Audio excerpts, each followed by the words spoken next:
මියන්මාරයේ cyber කඳවුරුවල රඳවා සිටි ශ්‍රී ලාංකික තරුණීන් 15 දෙනෙකු සංක්‍රමණය සඳහා වන ජාත්‍යන්තර සංවිධානයක් විසින් කටුනායක ගුවන්තොටුපොළ වෙත රැගෙන වී තිබෙනවා.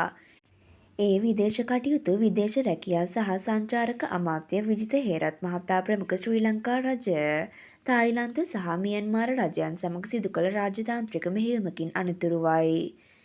අදාළ තරුණයින් පිරිස මියන්මාරයේ මියවැඩි නැමැති ප්‍රදේශයේ පිහිටි සයිබර් කඳවුරු තුළින් මුදාගෙන දේශ සීමාව ඔස්සේ තායිලන්තය වෙත රැගෙන වී තිබෙනවා. ඉන් අනතුරුව ඔවුන් තායිලන්තයේ බැංකොක් නුවර සිට කටුනායක ගුවන්තොටුපොළ වෙත රැගෙන ආ බවයි අප වාර්තාකරු පැවසුවේ. එසේ රැගෙන ආ තරුණයින්ගේ නිෂ්කාශන කටයුතු නිමා කිරීමෙන් පසු ගම්බිම් බලා යාම සඳහා ඔවුන් කටුනායක ගුවන්තොටුපොළෙන් නිදහස් කර තිබෙනවා.